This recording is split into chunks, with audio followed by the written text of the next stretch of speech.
Anvil document templates are the foundation for our other products, including workflows, Etch e-signatures, and the PDF Fill API. To start templatizing your documents, navigate to the Document Templates dashboard and click on Create a Template. Then, add your document.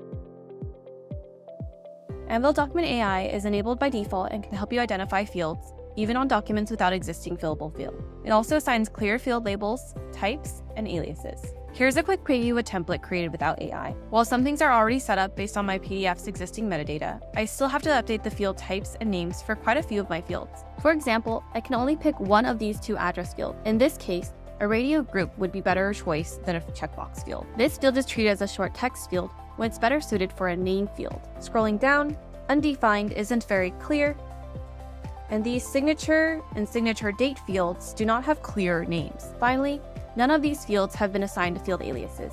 If I want to take advantage of that feature, I'd have to add in all my field aliases one by one. To save myself some time, I'm going to make sure that the Use Anvil Document AI checkbox is selected before I click Upload.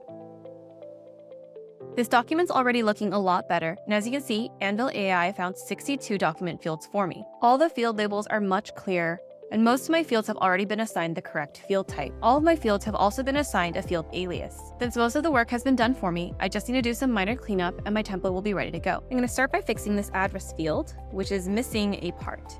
So address fields are a compound field and they'll need a state as well. So I'm going to go ahead and select this field and then use keyboard shortcuts to duplicate it.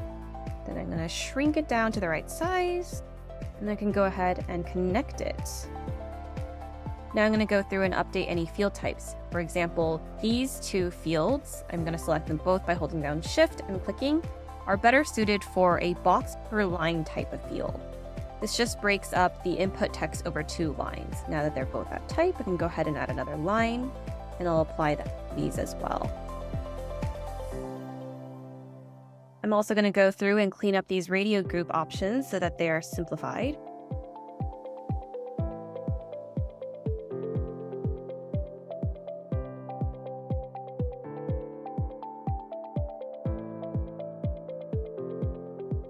And since these are all the same, I'm going to clean up the first set of these. And then I'm going to delete all these at once. And then I'm going to go ahead and duplicate them to apply it downwards.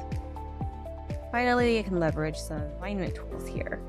Another thing to keep in mind is if you choose to use this PDF template to create a workflow later on, the field names that are used are also used to generate the web form field name. AI actually simplified these for me to make it a little bit more clear, but because I want my web form to be clear later on, I'm going to make sure that these questions are fully written out.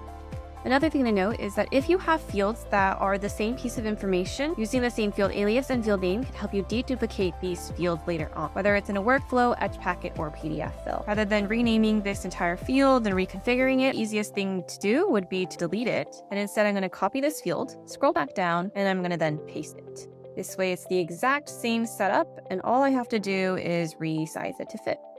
Final touches, I'm going to make the signature date type field.